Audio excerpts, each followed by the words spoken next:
Welcome to the oldest social and business club in India, the Bengal Club. Set up in 1827 as a meeting place where people from the military, the judiciary, businessmen and professionals of the British Empire gathered together. Independence brought about a change in clientele, but not in character.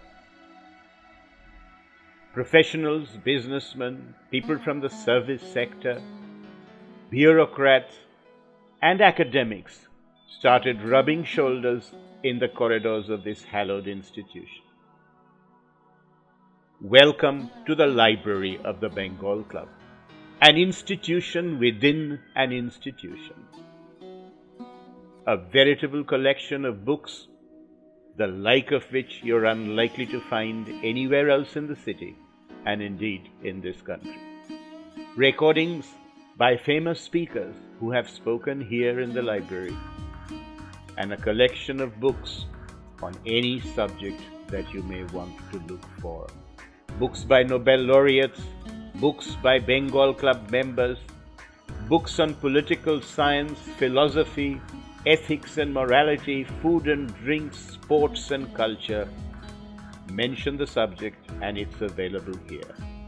There is also a small Wi-Fi corner where you can browse the internet in peace.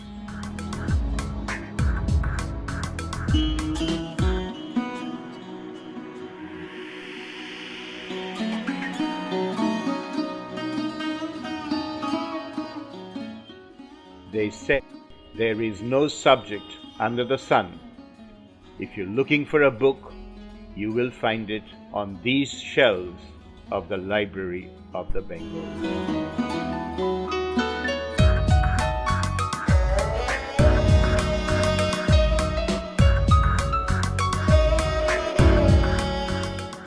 Envy the books, enjoy the collection, but above all, celebrate in the ambience of this wonderful library, the Library of the Bengal Club. Welcome to see the other famous individuals who have launched their books on this site, and recordings of that book launch are also available in this library. Welcome to the Library of the Bengal Club. On behalf of the Library Subcommittee, welcome to this program.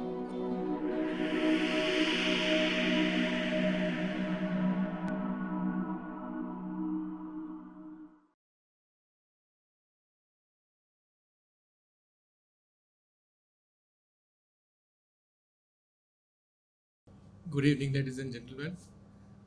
We are going to start a rather unusual program, unusual for the Library Subcommittee of Bengal Club. We have a discussion on Alzheimer's, and I will just give a brief introduction of our speakers today. We have Dr. Shormishta Guptu, who's a historian and a writer. Dr. Guptu has a PhD in history from the University of Chicago. Her first book was The Bengali Cinema and Other Nation, published by the Routledge. Thereafter, she has published articles in academic journals and several other papers. She is also the editor of academic journal South Asian History and Culture, together with the South Asian History and Culture book series, both of which she co-founded in 2010.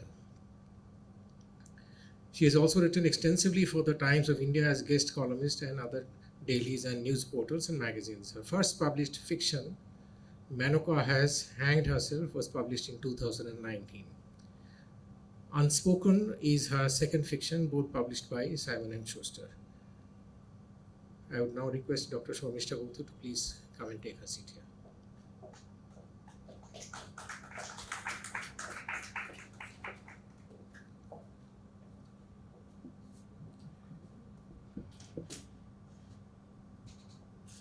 Mrs. Nilanjana Maulik is the Secretary General of Alzheimer's and Related Disorders Society of India, ARDSI, Calcutta chapter, and a fellow at the Commonwealth Association of Aging. She is a triple master's degree holder from North Bengal University, Brandeis University, USA, and the University of Stirling, UK. She has specialized in end-of-life care from Stanford School of Medicine and is an international master practitioner of Spark of Life philosophy from Dementia Care International, Australia. Mrs. Nilanjana Maulik, please.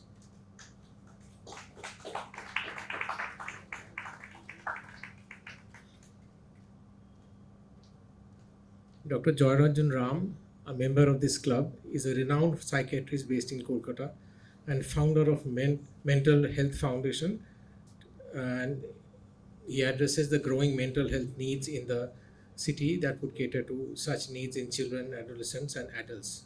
Joy, Jaja, please.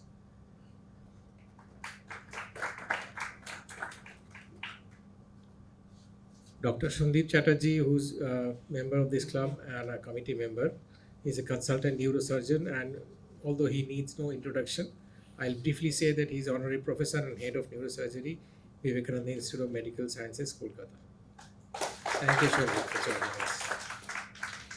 I would request the speakers to speak for about 5 minutes, after which I will give it to the audience if they have any comments. Otherwise, we'll come back to the speakers again. So I will request Nilanjana to start the discussion where the other speakers can also participate.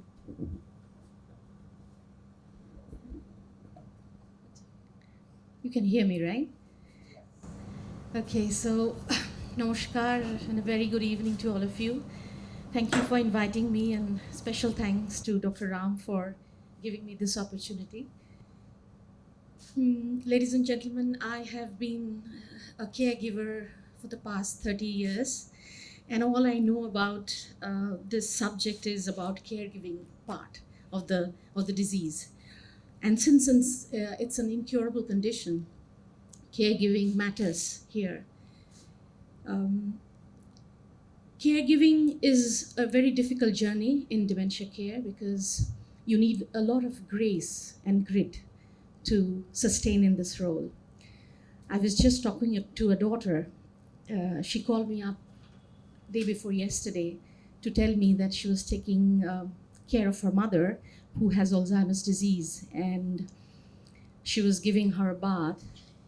And at the end of the task, her mother looks up at her and says, I'm so happy. I'm going to tell my daughter about you because you are a lovely person. You are taking good care of me. Hearing this, the daughter is both happy and sad. Sad because she understands that her mother no longer recognizes her, but very happy because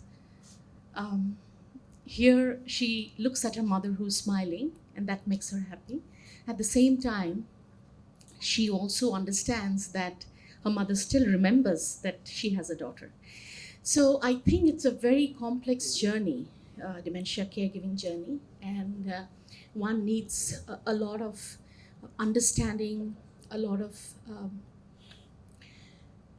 what should I say, a lot of, being very sensitive within to go through this journey. I remember when I was a child, I think all of 8 years old, and my grandmother, who was always a model for me, I was given the task to look after my baby brother. And I remember the lessons she gave me then, and she told me that you just have to make two things, ensure two things. One is, of course, the safety of your brother, and make sure that your brother is happy. So that was my first lesson. And I used to wonder, how do I achieve that? It sounds very simple, safety and making somebody happy. But there's a lot in between. And I think she taught me, the 4 C's, the 4 skills that you need as a caregiver. And I think even at this age, I still go back again and again to practice those skills when I'm professionally delivering care. And those 4 skills are, of course, caring. You have to be a caring individual. Secondly, you have to have a lot of curiosity to be a good caregiver. And thirdly, she said, you have to be creative, because if you're not creative, it's going to be a very difficult journey. And last but not the least, I remember she mentioned you have to have common sense.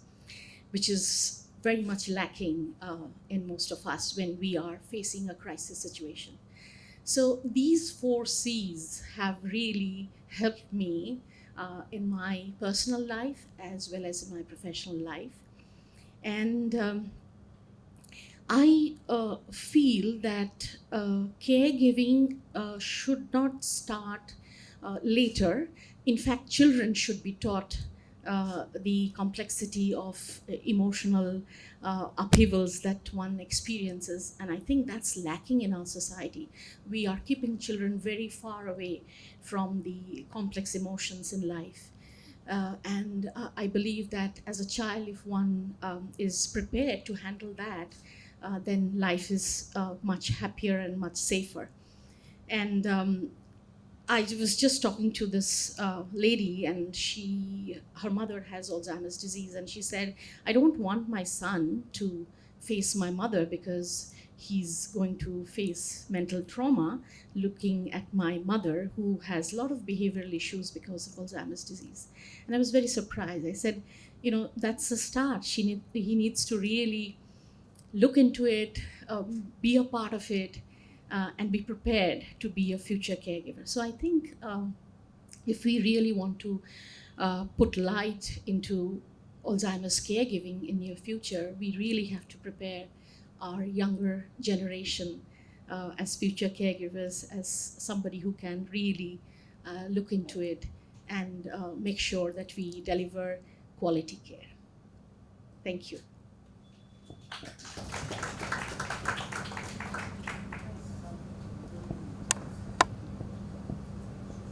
Dr. Ram, Jaja to all of us. Would you like to tell us something about your experience of Alzheimer's patients? Yeah, thank you. Thank you, Parthuda. I will try and keep it short because being a psychiatrist, I can talk endlessly. So all of you need to start yawning when you start feeling bored.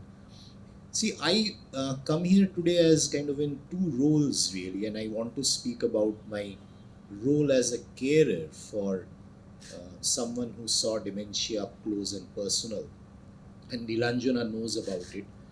So I'm a psychiatrist by training, so I've seen a lot of dementia because it is part and parcel of my work.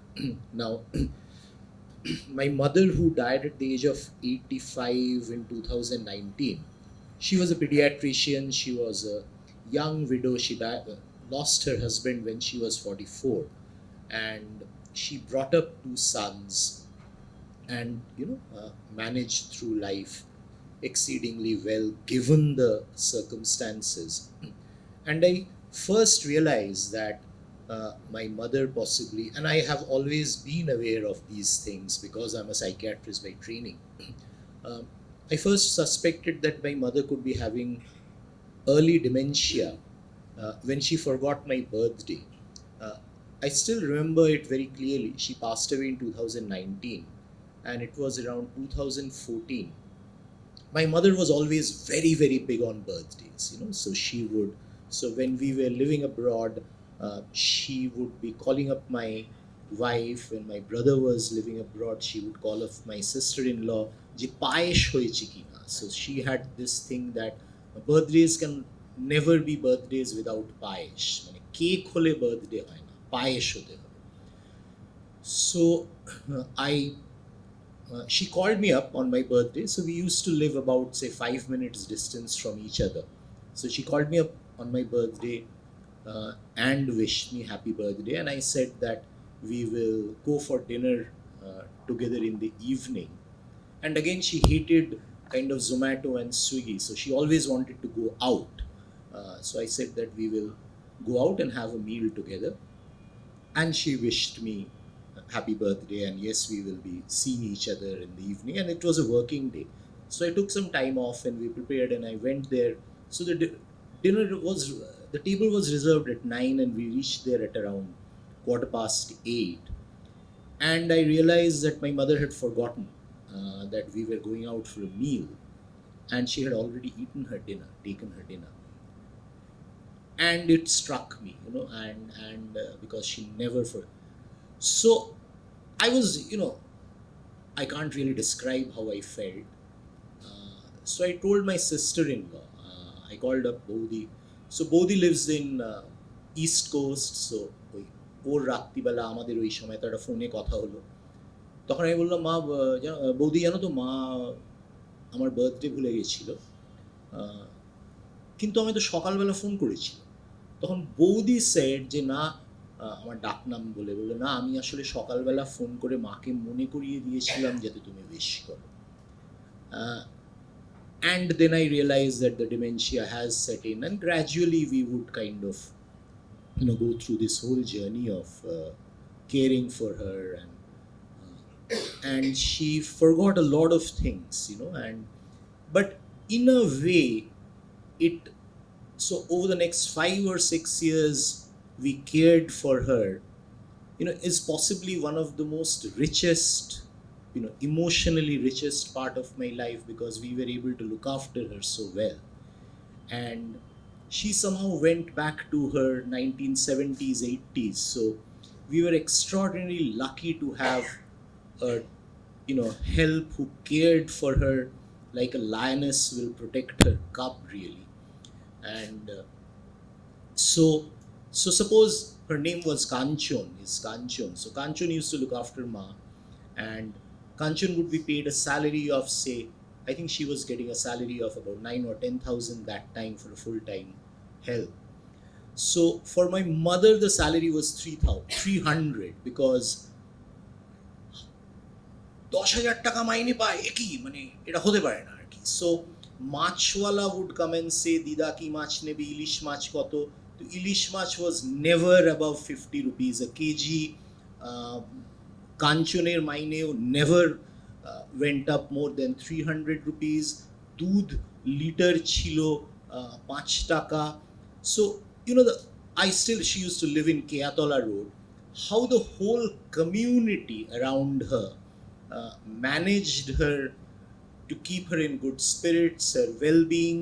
So she would go out, and she would go out for meals and all that stuff, and the whole community would be caring for her, and everyone would lie through their teeth so that the prices were, I think in Siddhartha Shankar Ray's amole ja taka poyshar dam chilo ba e chilo sei bhabe. And gradually she kind of started becoming more and more unwell, but she never lost her sense of humor. She would always say that, she would periodically check with me যে হ্যাঁ রে তোর কি patient হয়? তখন বললো হ্যাঁ হয়, দু একজন আসে। বললো তোর কি করে পেশেন্ট হয়, তুই তো একটা গাধা বলে। Then she would kind of laugh into these peals of laughter, and in the end we decided she stopped eating because she forgot that if you put food in your mouth, that it needs to be swallowed. And it was terribly painful for us to see her pass away like that. But I still remember, that this whole process of looking after her, what friendships meant. Her old friends would visit her, and I often used to think that, how is it to maintain a relationship whom someone you have known for about 75 years, friendship across continents, widowhood, loss of children, yet maintain friendship with a person who is no longer that. And in this age of social media friendship and all that, my mother's relationship, whom I called Gauri Mashi, again taught me the real value of humanity, that how they would look after each other, how they would communicate with each other, and to maintain friendship with the person who is actually no longer there. So for me, I'm glad that Dr. Gupta has written a book about it, because it's not a book which is, I think people talk about it and people. So I'm really grateful. I look forward to reading this book, and thank you.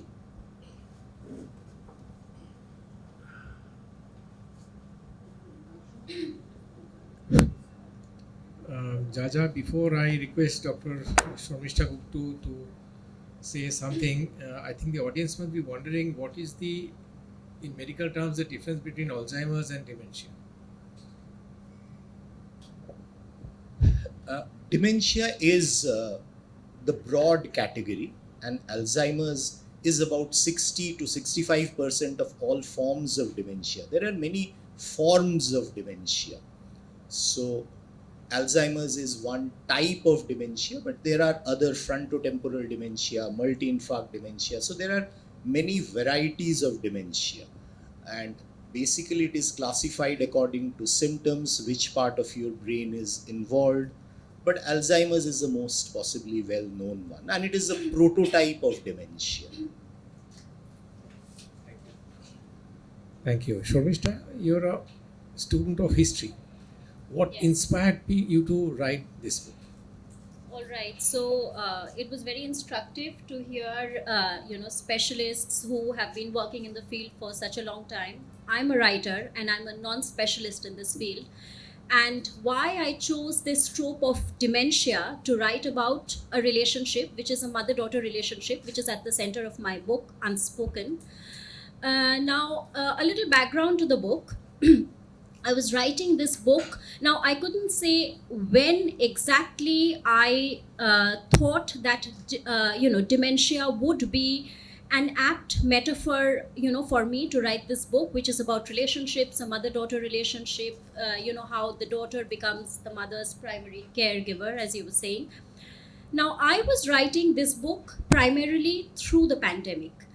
And all of us have lived through the pandemic. When the pandemic set in, I remember actually having a showdown with my husband, saying he was telling me, you can't go out anymore, now you have to stay inside.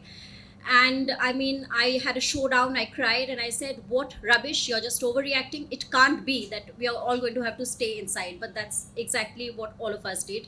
We stayed inside for 2 years. So when I was at home during the pandemic, that was when, it was a time when the lines between real and unreal, true and untrue, were getting blurred every day.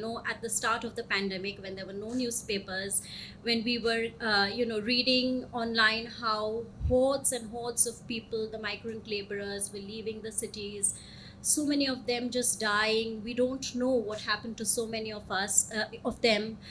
Not being able to see your loved one who has passed away. We had a professor who was possibly, his family said he just had mild symptoms, he went into a hospital and then he died, and his family never saw him again.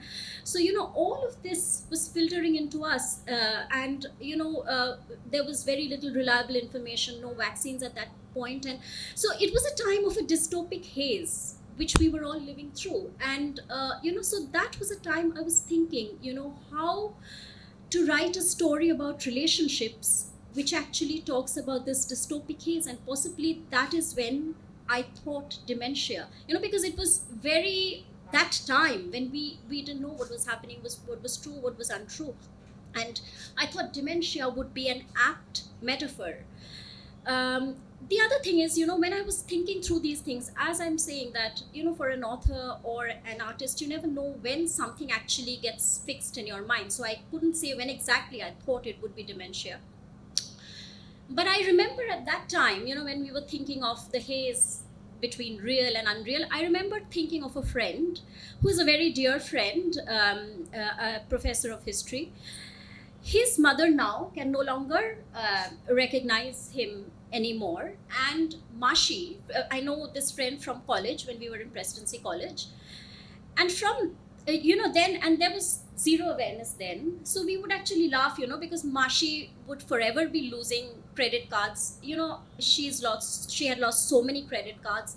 Her son was forever troubled, even when he moved to the US, and he was constantly calling his mother, where are the keys, where are the credit cards? So I was thinking of this friend of mine, and when I last spoke to him, he said, now of course his mother was far progressed into the disease and finally diagnosed. He said, I don't know what is real about my childhood anymore, because there are some things which you obviously have a memory from when you are 6 or 7 or 8, but what my mother is now telling me is an entirely different account. I don't know, I have no recollection of those things, whereas my mother seems to think these things happen. So I was thinking about all those things. So that is a trope which I have worked into my book. The book essentially is the story of a mother who is diagnosed with early onset dementia. She's 64. And she's starting to tell her daughter, who is in her 30s, a chef, about her love affair with a man she calls A, just the letter A. Now, you know how we tell our children. Now I have an 8-year-old daughter, 9-year-old daughter, and you know how mothers are always telling their children, you're growing up, you have to be appropriate, you have to, these are things which you cannot do now, these are things you should do now. It's just reversed in the case of the mother and daughter in this book, because the daughter is now constantly telling her mother, no, you can't say all these things, you can't talk about a man you had an affair with, because you were happily married to my father. What are you saying now? So it's a role reversal. It can actually be traumatic for the caregiver when when your mother is actually telling you at age 64 that I had a love affair with this man all the time that I was married to your father. So what sense does the daughter make of that? It's a complete turning upside down of your world. Now, for the daughter, since she knows that her mother is diagnosed with dementia, either she can dismiss it as her mother's dementia brain, which is playing tricks on her, or she can treat it as something that needs investigation. So that is what this book is about. It's fiction. And the daughter then goes into her mother's past and tries to investigate, was there ever this real man all the time while my mother was happily married to my father and we were such a happy family? So it's essentially about relationships. And for most of us who are non-specialists, if we are dealing with this disease in our lives, it is really about relationships, how they disintegrate, how they change. And it is also about the shared vulnerability. Not only is the patient vulnerable, it's also the caregiver who is equally vulnerable, as Nilanjana said. And so it is a shared vulnerability which I have tried to map in this book, how the daughter comes to terms with the fact that her mother has a past. I'll just mention one more point.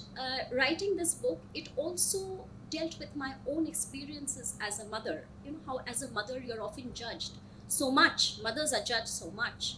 So, and we are not actually encouraged, if I've seen parents, mothers or even fathers across all social dimensions saying, if I have a trauma in my past, or if I want to hide something, let everyone know about it, but not my child. Let my child not judge me. It's a very opposite dynamic from what a child is encouraged to do, to always confide in the parents, especially the mother. Your mother is always there for you.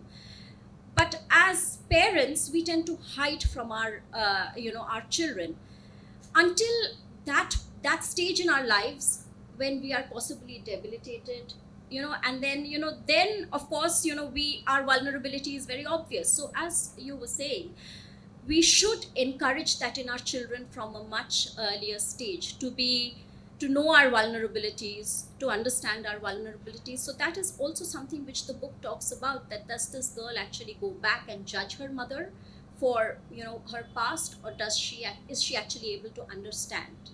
So those are the kind of things that I've tried to work in this book. Again, it's a non-specialist perspective, but most of us are non-specialists, and we do deal, when we are having to deal with this dreaded disease in our lives, we do see it through the lens of relationships, essentially. Shwandeep, would you like to talk about your experiences? I think I'm the biggest misfit here because I really don't treat Alzheimer's disease. As Jairam told me earlier this evening, I cause Alzheimer's disease by operating on people's brains from time to time. But to be fair, our entire understanding of dementia and Alzheimer's disease started with a neurosurgeon. And it started when in the 1840s, railroad workers were building railways in UK. And there was a railroad worker by the name of Phineas Gage. And they were dynamiting the countryside so that they could lay the rail tracks. And Phineas was the supervisor of a group of laborers who were working there. And he set off this dynamite, and a piece of rod from that railroad just went off the tracks, hit him around here, went through his head, and came out through the top of his head. And you might wonder what happened to him. Well, nothing. He was taken to the hospital. A neurosurgeon, or neurosurgeons then were general surgeons who were especially had a little bit of exposure to brain surgery, that they removed that. He was in hospital for all of 6 days, and he was discharged. And after 3 weeks, he joined back work.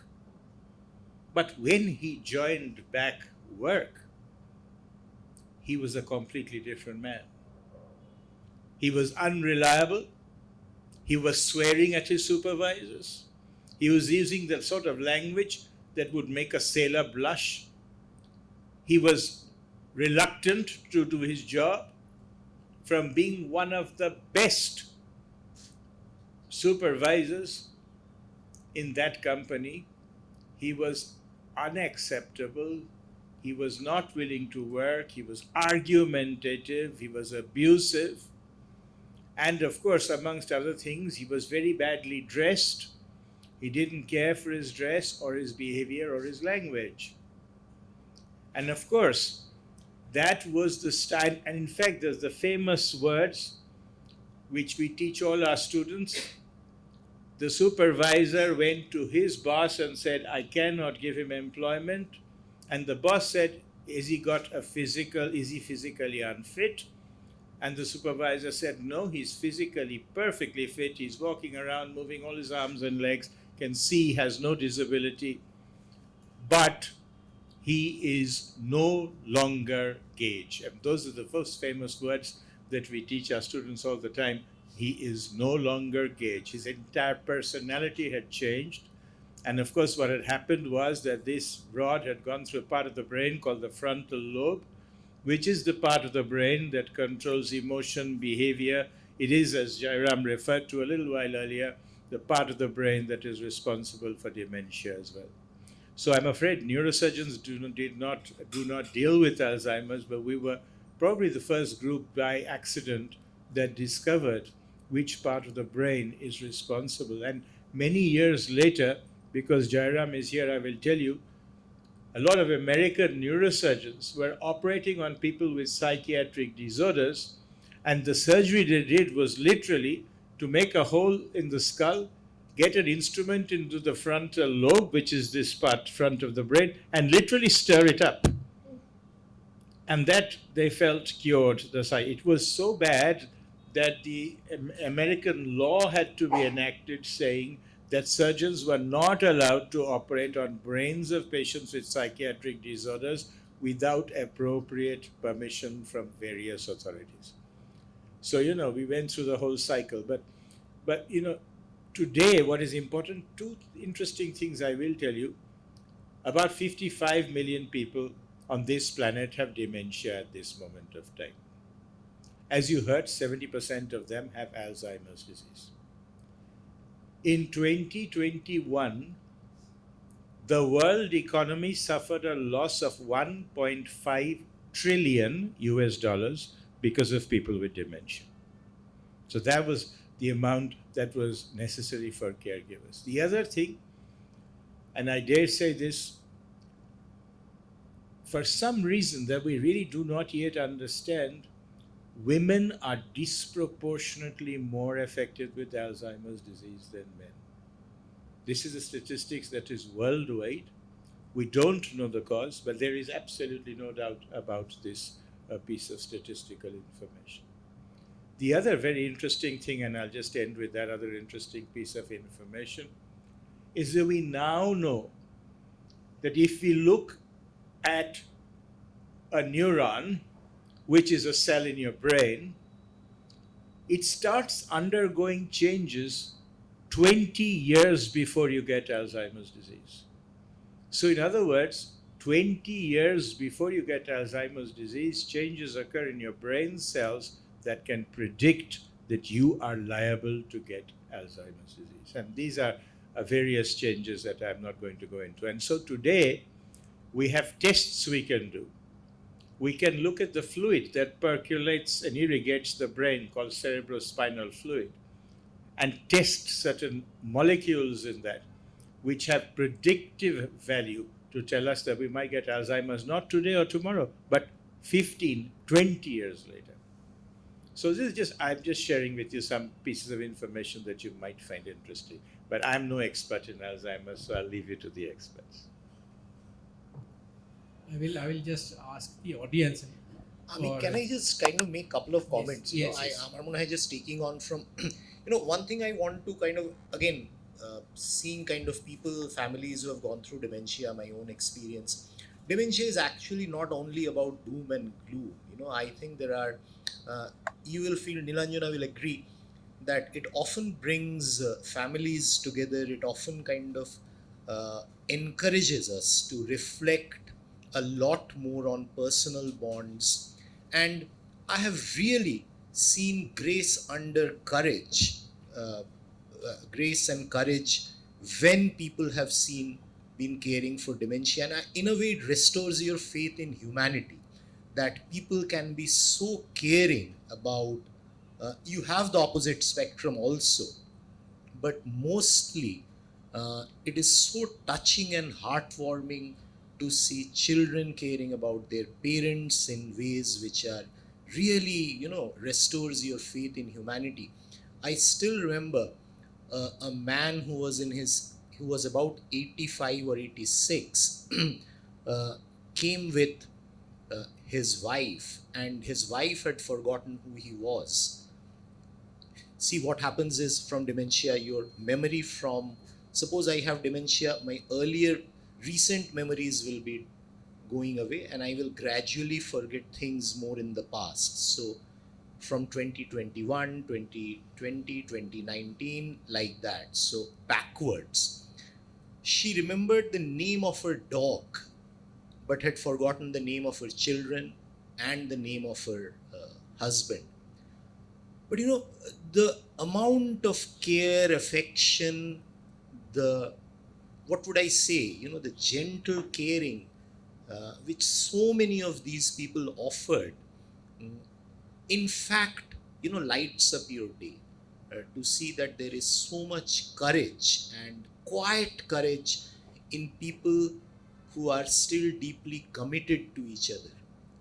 And I think it has been a great lesson for me, because my niece, she was very close to my mother, and she studied medicine in USA, and she took extra pain to kind of come to Calcutta and spend time with her Thanni, she used to call, because she knew that her Thanni would actually be forgetting her and stuff like that. And the aspects which I agree with Nilanjana, that children should not be discouraged to see what is happening, because I think dementia is a great leveler. Whether you are a beggar on the street or whether you are one of the top honchos of a Fortune 500 company, it ultimately, whoever creates us kind of makes us all equal. And I think we need that lesson to teach us humility, that everything is transient. Whatever we feel, whatever our achievements are, one day it might go to dust. So I think there is great value for encouraging young people to be in contact with someone who is growing old, but growing old with grace and dignity, because you can learn a lot of things. Okay, I will just request the audience that if you want the speakers to talk about something specific, you can ask them. Otherwise, I'll just go back to them. Yes, Boria.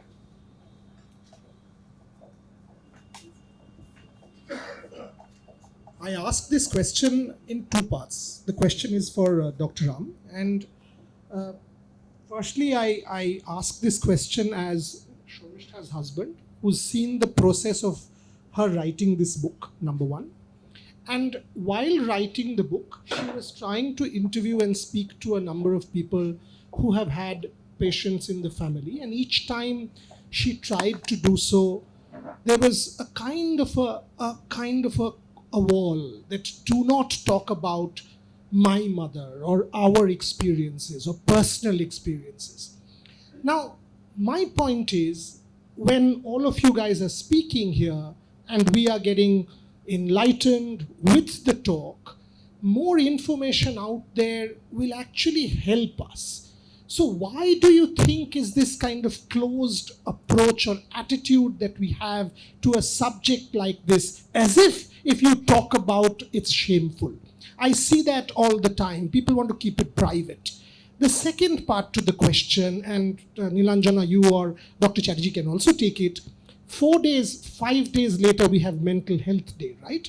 So someone who's a caregiver, and you've been through this experience for years and years and whatever, what impact does it leave on the mental health of the caregiver and the family? 2 parts. I think as individuals, we are more concerned about our skin, our hair, our, every part of the body except the brain. We are not ashamed to talk about being diabetic. We are not ashamed to talk about being hypertensive or having problems with your knees. But when it comes to your brain health and you are having issues with your brain, whether it's memory loss, I think it's not so much memory loss, it's the behavioral changes that really bothers people. And there's a lot of stigma there. So you really don't want to openly discuss that your father, who was a second division footballer, was playing and knew how to handle people, was a team player, is not able to even clean himself up when he goes to the toilet, right? So I think for a family member, it's easier said than done. They definitely want to share, but somewhere they would also like to protect their loved ones. And I think that's where sensitization in the community is very important. Unless the community is aware and is sensitized that I am going to accept this person as he is, however much the families want to come out, it'll be a difficult process, right? So brain health awareness needs to be really out there, and people should be actually encouraged to take tests on their brain health. Like you go and test your knees or your BP or how much diabetic you are. So as an organization that I represent, we do a lot of memory tests, and it's simple tests that you don't need to have problems to come and do the test. You could just come and sit through it's about 15-20 minutes test. So I think as an organization we did approach the hospitals, clinics, to really encourage people to put this brain health test in their yearly checkups, which they do. We are still working on it, and I think these are some little initiatives that we can take, and more we talk about it, make it absolutely normal to discuss your mental health. I think people, and it's a continuous process. I don't think so there'll come a time when everybody will be a part of it. That's probably my answer to your first question. Your second question was about the caregivers. And what exactly did you ask about? Oh, the burden.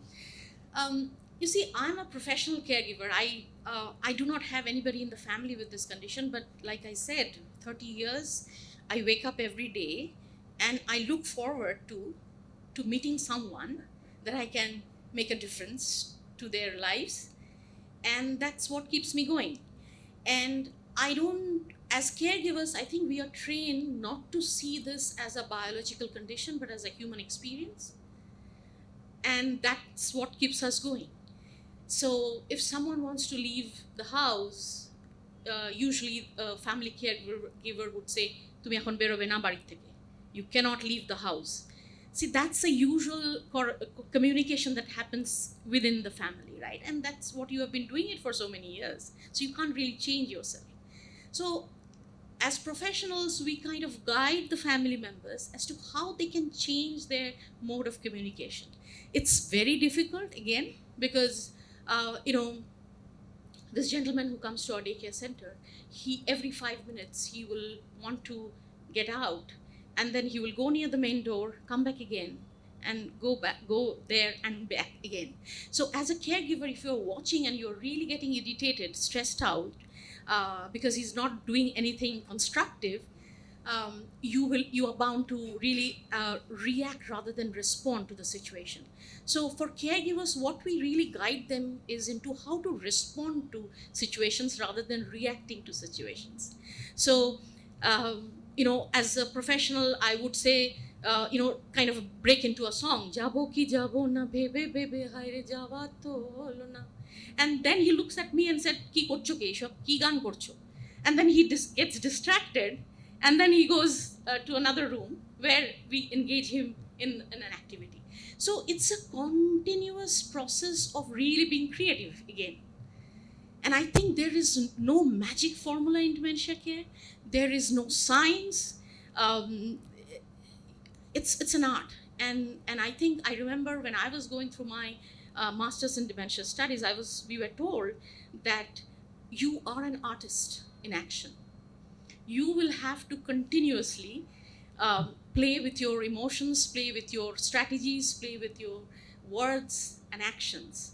And if you can do that, you can actually ignite spark, not just within the individual who is experiencing the condition, but also within yourself as a caregiver. And I think igniting that spark within caregivers is the essence.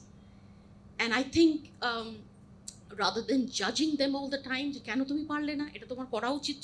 you could have tried, these are not the kind of words that you should be using for caregivers, because they are human beings. Like you said, they're very vulnerable, and everybody has a personality, and you have to really accept the person just like you're accepting the person living with dementia, accept the caregiver, and then find out the strength and the weaknesses that the caregiver has and work along with it.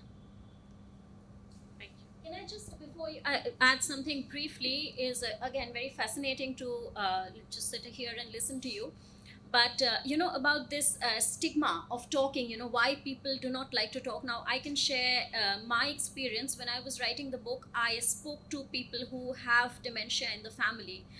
And for instance, this friend of mine, he said, after he heard that I was going to write a book, where the characters would be spanned like that, and there was a character with dementia, he said, don't put my mother in there. And of course, I haven't used any specific, that's obviously confidential, but, I use these, interviews to map the larger structure, because I'm not a medical person. So I have to deal with, these day-to-day, how it affects people in their day-to-day lives. But my sense was, from talking to people who are, of course, my friends, my friends' friends, and obviously I do happen to know some of their families and their histories, it seemed to me, because there is such a lot of lack of clarity beyond the medical profession among people like us about why does it happen, why does it happen.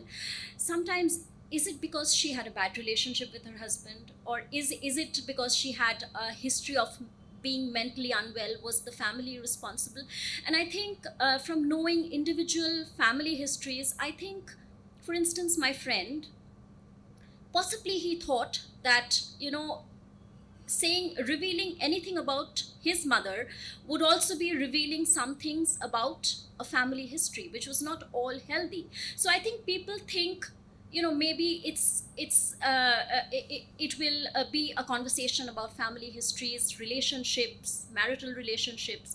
So why did this happen at all? So I think it's also from a lack of understanding of why the disease happens, and it's the largest stigma of the disease. And No, I think you're absolutely right. I will answer your questions in two parts. One is, see, dementia, apart from having memory impairment, there are a lot of behavioral issues. So এই ডিমেনশিয়াটাকে না লোকে পাগলামো বলে ভাবে। এবার there is endemic stigma about paglam. Mental illness, it's a stigmatized condition. তো সেই জন্য লোকে কথা বলতে চায় না। আরেকটা হচ্ছে যে there are a lot of behavioral problems, অনেক কিছু র্যাশ ইম্পালসিভ অ্যাকশনস হয়, তখন সেটা যদি আমার মায়ের ব্যাপারে জানতে পারে তাহলে কি হবে না হবে। আর অনেকটাই তো ডিসইনহিবিটেড বিহেভিয়ার হয়। তো আমার মায়ের, she was a pediatrician in Ramakrishna Mission, তো হঠাৎ করে সে যদি আমি দেখছি যে খালি পায়ে বেরিয়ে যাচ্ছে, আমার মনে হবে যে, আর আমাদের এখানে কিছু হলেই মনে হয় ওই ছেলে দেখাশোনা করে না, বড়িয়া জামাইটা ভালো না খুব একটা, তার মানেই নিশ্চয়ই এটা হয়েছে আর কি, কিছু একটা ওরমভাবে একটা এ করে। তো সেই জন্য না লোকে হেজিটেট করে। নাও why there is stigma about mental illness? I think anything which is inexplicable, untreatable, people think it is a lifelong condition, there is mental illness. শরৎচন্দ্রের সময় টিবি হলে লোককে পশ্চিমে পাঠিয়ে দেওয়া হতো, তাদের ব্যাপারে কথা বলা হতো না। ক্যান্সার এক সময় was a very stigmatized condition, কেননা ট্রিটমেন্ট ছিল না। HIV, AIDS was a stigmatized because it was thought to be there is no cure, there are kind of the conditions under which you acquire it. In very recent times, COVID. Just imagine the stigmatization around COVID, where doctors, nurses, people with COVID were asked to vacate homes. তাই যে কোনো জিনিসই যেটা আনট্রিটেবল আমরা মনে করি বা incurable মনে করি, সেইটা নিয়ে একটা স্টিগমা থাকবেই। তার কারণ হচ্ছে যে if I face something which is incurable, I do not know how to respond to it. পার্থদার, আজকে আমি পার্থদাকে অনেক দিন ধরে চিনি, এবার পার্থদার আমি যদি দেখি যে একটা মেন্টাল ইলনেস হলো, আর আমি যদি সাইকিয়াট্রিস্ট না হই, আমি না ঠিক বুঝতে পারবো না যে পার্থদার সাথে তাহলে কি আমি বলবো চলো বেঙ্গল ক্লাবে তুমি আমার একটা সিঙ্গল মল্ট খাওয়াবে পার্থদা, আমরা কীভাবে রেসপন্ড করবি? একেবারে রেগে যাবে, ও কি ভায়োলেন্ট হবে? আমি না, I will move away and I will not kind of address it. So I think stigma primarily lies because it is our failure of the mental health professionals to disseminate knowledge, not because others are ignorant. আমরা করতে পারিনি বলেই। Duckworth Lewis বলে কি একটা আছে, সবাই জানে কেন, because you have explained it well. তার থেকে অনেক সহজ হচ্ছে ডিমেনশিয়া কি বোঝানো, আমরা পারিনি। So it is our failure, number one. Number two, see আমার যদি আজকে ডিপ্রেশন হয়, আমার আজকে যদি হাঁটু ব্যথা হয়, বা আমার যদি একটা সার্ভাইকাল স্পন্ডিলোসিস হয়, আমি সন্দীপদার কাছে গিয়ে কিন্তু বলবার কোনো আমার লজ্জা নেই যে আমার ঘাড়ে ব্যথা হয়েছে, সন্দীপদা একটু করে না। কেননা আমি না আমাকে আমার ঘাড়, কিডনি, হার্ট দিয়ে আইডেন্টিফাই করি না, আমি আমার মনকে দিয়ে করি। এবার আমার মন যদি খারাপ হয়, তাহলে আমি মানুষটাই খারাপ হয়ে গেছি। জয়রঞ্জন রাম আর জয়রঞ্জন রাম নেই, দের ইজ সামথিং ডিফেক্টিভ। আমার সন্দীপদা যদি বলে যে তোমার জানো তো এই সার্ভাইকাল স্পাইনে একটা প্রোট্রিউশন হয়েছে, হ্যাঁ ঠিক আছে, সার্ভাইকাল স্পাইন হয়েছে, আমার হয়নি, মানে you get the metaphor.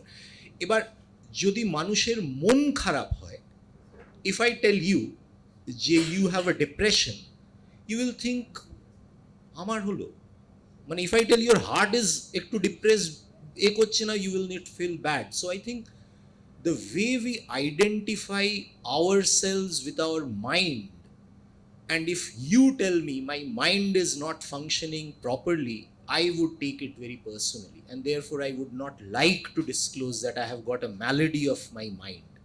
So I think stigma around mental illness is, there are many justifiable reasons, but the problem is that it delays treatment. আরেকটা না very paradoxical thing, you will see social media being inundated with mental wellness information. So people also have to make a distinction between that there is a difference between mental wellness and mental illness. Baba Ramdever kache gele, he is the biggest psychotherapist in the world, you will be mentally well. সাই বাবার কাছে প্রণাম করলে you will be mentally well, but they are not able to cure your mental illness. ইনস্টাগ্রামে therapy করালে you can ask your partner to come and have coffee because my door is always open apparently for anyone who is depressed. আমি জানি না whether if you follow this things in the social media, তাহলে you will mentally feel parked up. But if you have a mental illness, unfortunately, you have to come to an old bald man like me. I think this distinction needs to be made. That there is a difference between mental wellness and mental illness. Shwandeep, are you aware of any rules or regulations abroad which can implement in our country about treating these people outside more sensitive? No, I don't think so. But the question that I would have asked if I was in the audience, which nobody's asking, I will ask because you have experts here. What can I do to ensure that I, at least if I have to get it, I delay the onset of Alzheimer's, or I can avoid having Alzheimer's at all? Can I do something now? Because you have 20 years to act, don't forget. So can I do something now? Let me ask the panelists, and I'll answer this question based on my own personal experience, not of having Alzheimer's, but having the reverse problem that Jairam talked about. I have a father who's going to be 98, and 2 years ago he had an operation on his hand, which was done by a very senior plastic surgeon of the city, who was giving him local anesthesia. And he asked the plastic surgeon, which nerve are you blocking? And the plastic surgeon said, so-and-so nerve. He was 95 plus then. And he said, but you have to block another nerve as well. And the plastic surgeon said, why? He said, there are 3 anatomical variations of that nerve where the 2 nerves may be in contact, and proceeded to tell him 2 out of them and said, I've forgotten the 3rd. The plastic surgeon, after the surgery, came straight to my office and said, my God, how do you put up with a man like that? I have never had a patient, forget at 95, who's quizzed me about the anatomy of the nerve. And do you know, I didn't know the 3 things that he knew at 95. So, I have gone through the reverse experience, but I will tell you a little bit about what I think you can do to prevent, but let's hear the experts first. Well, the usual list is, of course, eating well and exercising both physically and mentally, at least 20 minutes a day, physical exercise and mentally stimulating yourself, increasing your social contact a lot. And of course, doing things differently is what is being prescribed now. I mean, if you're not doing things, the usual things differently every day, then you're not really stimulating your brain. Well, as Einstein said, that the day you stop learning, you die. And I think we really need to utilize our brain much more than we do currently. One thing that I personally practice is, of course, 8 hours of sleep, 8 glasses of water, and 8 hugs a day. That's my recipe. No, please go ahead. See, there's a lot of research. This is an inevitable question. There's a lot of research, and there are, as Nilanjana said, there are certain precautions you can take: health, exercise. Now, science has shown that one of the most effective ways of, these are all observations. So there is a difference between observation and a scientific fact. So you must take it with a degree of caution. Learning to play a new instrument after the age of 50 is one of the biggest preventers of Alzheimer's, and doing something more with your fingers. Now, why Sir has a delayed onset of, or he never had dementia, is he's a pediatric surgeon. So his manual dexterity of using the fingers, fingers have got the largest representation in our brain. So if you keep your fingers active, learn a new skill using your fingers after the age of 50, 55, it activates your brain. So therefore, scientifically, there is some correlation that if you use your fingers effectively, like in gardening or learning a new instrument, to play a musical instrument, doing a lot more with your fingers, then possibly it helps to prevent dementia. And that could be actually one of the reasons why Sir, doesn't have an iota of memory impairment, because a large part of his brain was so overworked that the neural representation of those neurons are much higher. So I think if you exercise your brain a lot more regularly, the chances are that you will have less chances of having dementia. The other thing is, I feel it is far more harrowing for the carers to see someone with dementia rather than someone who is going through, because you can keep a lot of people with dementia. Again, Nilanjana would be, I think, relatively give a good quality of life and care for them, and so that they're.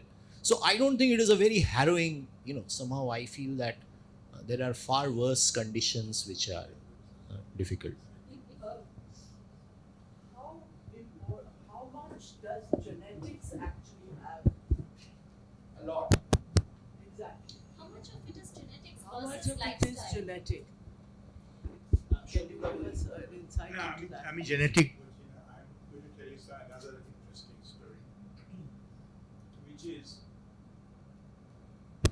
you probably all know that I do a little bit of speaking beyond my own speciality. And one of the talks that I quite often give an audience of neurosciences is about meditation. It just occurred to me when he was talking about Baba Ramdev and other people, Sai Baba.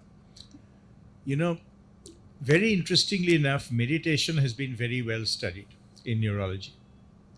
And only last year, a very famous journal called the New England Journal of Medicine reported on which parts of the brain change. And now we can do various things. We have machines where you can work out where the electrical discharges are occurring in the brain. You can do MRIs which tell you which part of the brain is lighting up.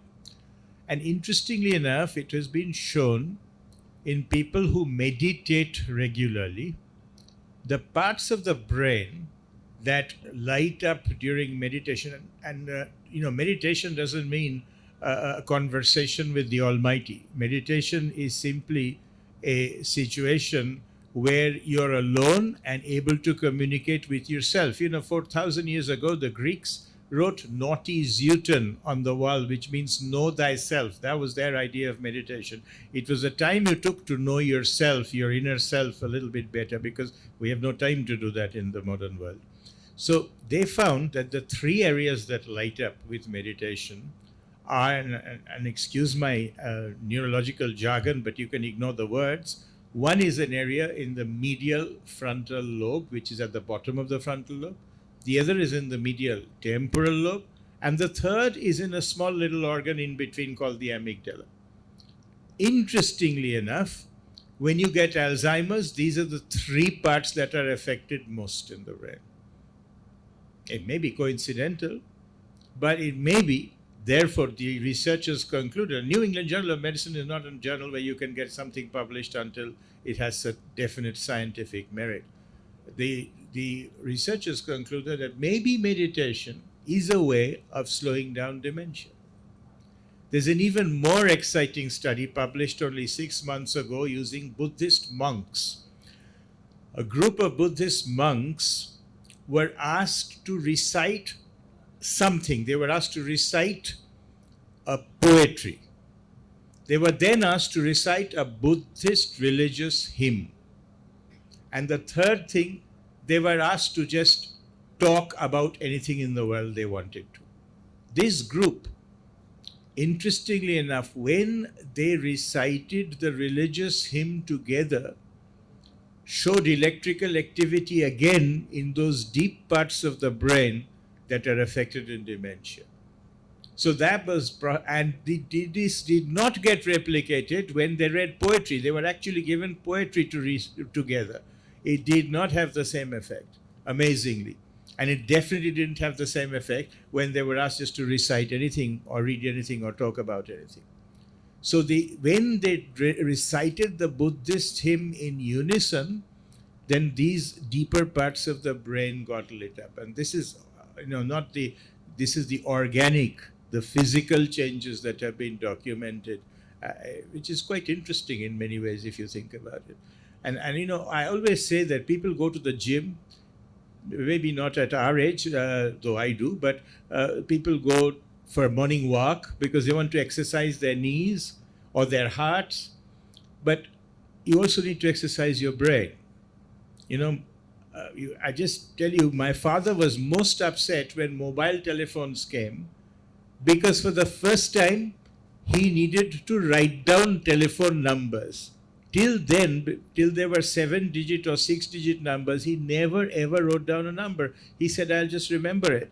And if I forget it, I'll again try and remember it. So it was this replay of numbers that kept his brain active. And I'm sure, you know, my wife doesn't give me morning tea until I've solved the New York Times Wordle game that morning or done the crossword in the Times, because she thinks these are things we should both do together before we get our morning tea. But, you know, it is still an exercise. So we exercise our body. You have to learn to exercise your brain. And you can do that by doing these sort of things. You can do it by meditation. You can do it by any means you choose. I mean, that's what I think. I'm no expert. This is just based on things I've read myself and been subject to.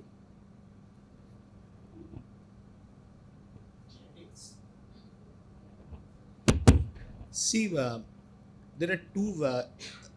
Dementia can be subdivided in many categories. তার মধ্যে একটা হচ্ছে early onset, একটা হচ্ছে late onset বা usual onset যেটা 65 এর পর।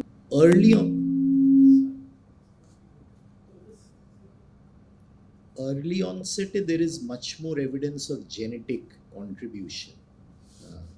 So before 65, so those are your genes are working in a way যেখানে see ultimately কি হয়, there is a একটা তো নিউরনস গুলো ব্রেনের আরো মানে নষ্ট হয়ে যায়, আর একটা the whole basic pathology of dementia is that there are certain excess protein which is deposited on the brain. এই এক্সেস প্রোটিনটা যেরকম আমাদের শরীরে কোলেস্টেরল তৈরি হয় সেরকম এই এক্সেস প্রোটিনটাও তৈরি হয়, টাও প্রোটিন, নিউরোফাইব্রিলারি ট্যাঙ্গলস, কতগুলো টেকনোলজিক্যাল মানে মেডিকেল টার্মস আছে। সো এসেনশিয়ালি ডিমেনশিয়া কি হয়, এই প্রোটিনটা এক্সেস লিবারেটেড হয়ে তৈরি হয়ে ব্রেনের ওপর পড়ছে এবং তার থেকে ব্রেনের ডিজেনারেশন হচ্ছে। এই প্রোটিনটা কতটা তৈরি হবে ইজ জেনেটিক্যালি মিডিয়েটেড, এবং যাদের আর্লি অনসেট ডিমেনশিয়া তাদের মধ্যে এই জিনের প্রভাবটা আরো অনেক বেশি। Like many other things, breast cancer, everything. See, everything in the world is finally to the genes.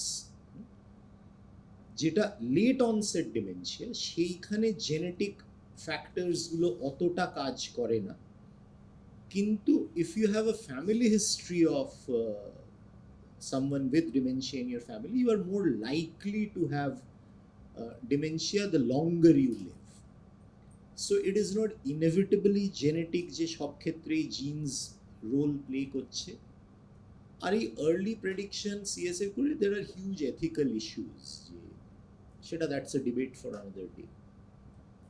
So I was just listening to this conversation about how we can delay or maybe even prevent dementia, and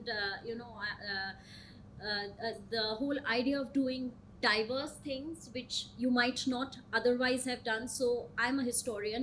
I would actually be failing in maths in school, and so I was not at all a topper in school, but I started doing much better when I got my own subjects. So when I left school, I thought now my maths days are over. I've left maths and science and all those subjects behind. And now that I have a 9-year-old daughter, I am learning maths again. I did not have computer theory when I was in school because, those days were home science days and nutrition days. So I did not study computer theory. I learned computer, as we all did with the machine.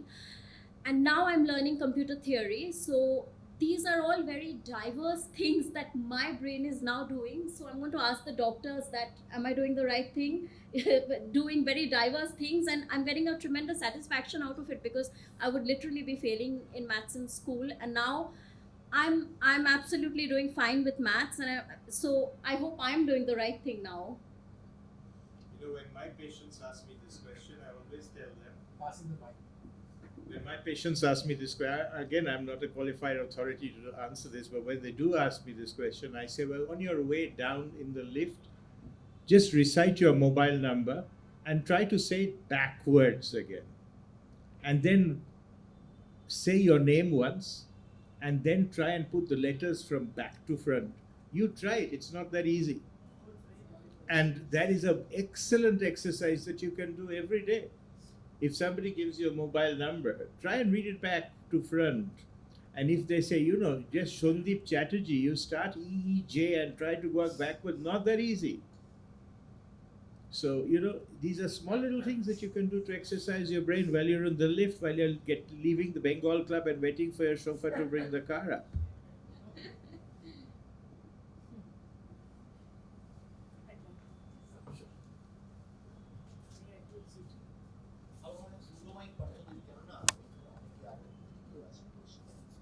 I have a friend, a lifelong friend, who's now got dementia.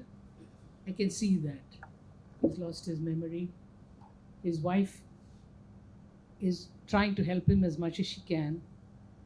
And he's quite normal otherwise. I mean, we share stories. My way of dealing with him is through humor, because I can't be terribly sensitive and terribly caring. It's not my nature.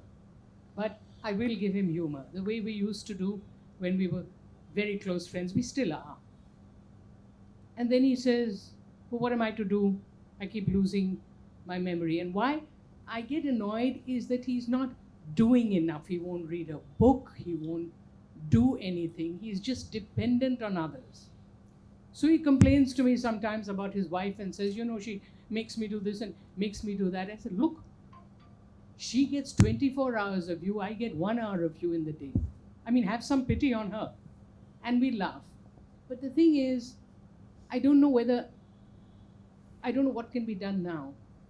I force them to go to a geriatric doctor, somebody I go to and have a lot of trust in. And the wife said, but he's gone to every single doctor we know, neurologists particularly, and others too. And I said, go to him.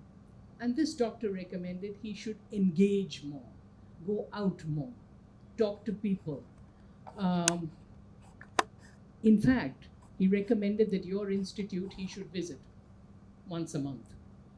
Go there and see people there.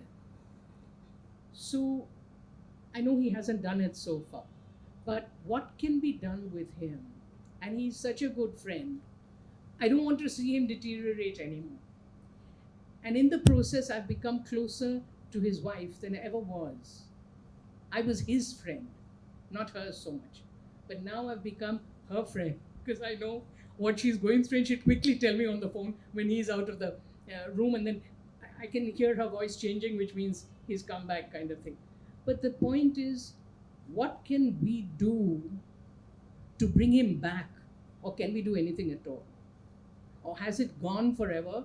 And then we have to go through this make-believe that, what you're saying is right and this sort of thing. I mean, I really can't do that. I think it's false in a sense. It's not truthful in a sense. And yet, that has become his truth, where you have to play along with it. But won't it become worse if we do? That's my question.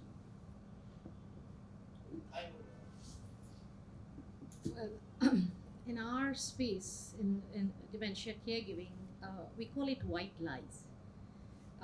So when you are lying, it's called a white lie. So you're not really doing anything wrong. The other way and the best way to help him, you see, this is an incurable condition and it's a progressive disorder. So you would wish that he gets better. Some medication would do that. Sorry, is there any medication now?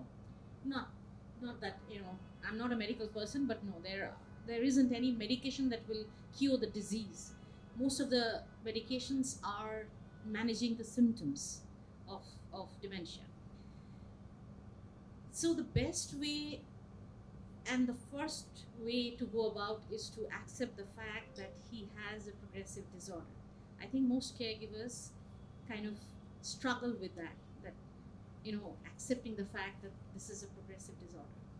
That's the first step, I think, as caregivers. And the second step is, of course, rather than you thinking what is meaningful to him, it's basically seeing his life story. So what has been meaningful to him throughout his life is what you really need to concentrate on. And if it is mixing with people, having, being social with other people, because our daycare center is a place where only people who have been social or are okay with being in a group, um, they excel a lot. We have seen changes, beautiful changes. So I think you're already doing one thing right, which is using humor. Sense of humor just will define a good day in dementia space. So if you can use a lot of humor, but as a friend, you are, as a wife, as a spouse, I think it gets very difficult to use humor. Very few spouses have tried that because they feel that that's not going to work in their space. But yes, sense of humor is something that you need all the time. And in our professional space, as professional caregivers, we are always using a lot of humor, not at the expense of the person's dignity or respect, but definitely a lot of humor, because that keeps us going as caregivers. Otherwise, if I'm taking everything very seriously, um, I will not see any way out. But I think, yes. I think let us have a few more questions, Sarpora.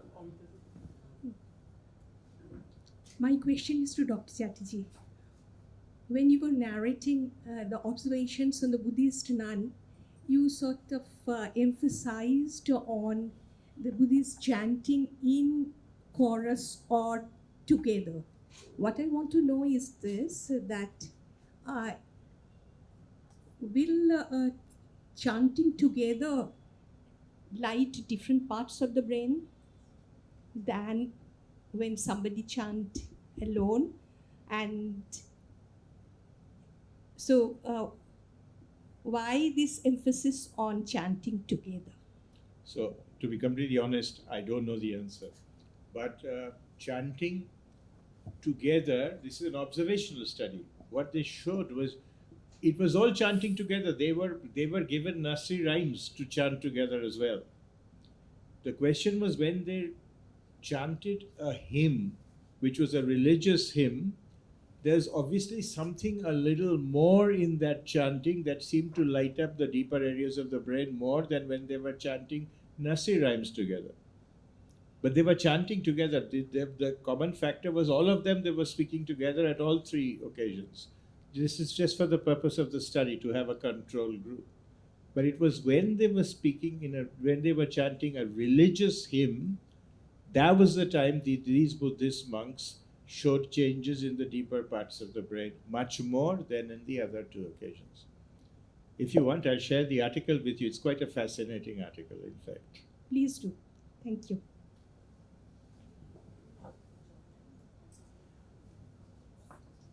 Anyone else? So I'm also a mental health specialist, and I just want to bring one thing to notice is that it's also very important for the caregiver to care about their health as well, mental health. I think that part needs to be stressed, because it doesn't matter whether I'm a professional caregiver or a wife caring for someone, because essentially at home I think we are all caregivers in a way, right? But the stress involved may be different, but it is very important for professional or non-professional caregivers to um, keep a track of their own mental health and do whatever is necessary. Thank you. I mean, I just wanted to mention a couple of points in response to. See, dementia ultimately is a brain disorder যেটা না ওই ভলিউশন বলে ব্যাপারটা, মানে আমি যে এই যে কিছু করতে পারছি না বা করছি না সেটাও কিন্তু কেননা আমি কনসেন্ট্রেট করতে পারছি না, because the words do not make sense to me and I can't focus and concentrate.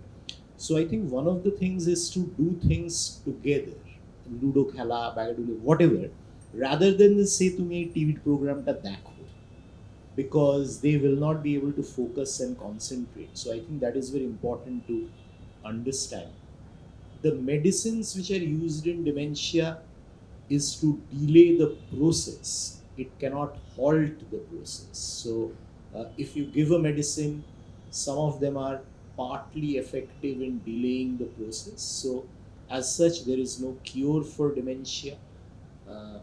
And I think that is also very important to note that if you start medicines early, then the whole process of dementia is delayed. The other thing is, I think, see, human beings are ultimately social animals. So the more meaningful social connections and how deeply it resonates with you lights up more areas of the brain. So if someone who is a spiritual person is a Buddhist monk, for him chanting something together is a much more meaningful exercise than kind of chanting something alone, which is not that meaningful. So ultimately, I think we need to remember that if we do more meaningful, deeply resonating activities in jointly, it will help us to preserve our brains a lot more. And Nilanjana will vouch for it, the abject condition which happened to the elderly during COVID, because they were completely locked out, and the number of crisis situations they would have dealt with. And people, I remember having, she may not remember, but I remember having a conversation where someone we both used to look after had a marked deterioration after COVID, because those 18-20 months they completely went into a shell and there was no interaction. So I think social interaction, spending more money in Bengal Club, asking us to kind of share drinks with you will definitely keep you more alive.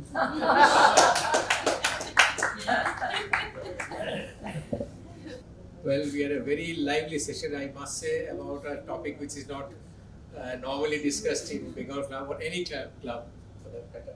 I thank all our speakers for a very interesting session, and I thank Boria, because without Boria, I think this session would not have happened. It was his idea. We wanted to do it earlier, but somehow the date actually was convenient for all of us, all the speakers. So thanks to Boria for suggesting the topic. Now I will request Shivanti to give some bouquet of flowers to all our speakers and a token of appreciation from the club, starting with Dr. Joyranjan Ram. Thank you.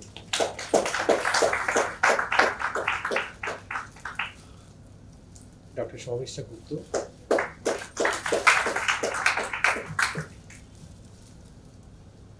Nilanjana Mohan. And our very own Dr. Sandeep Chatterjee. I'll end with a request to Shomishta that if she can give us a signed copy of the book for our Bengal Club library. Yes. I have one in my bag. Thank you. Thank you.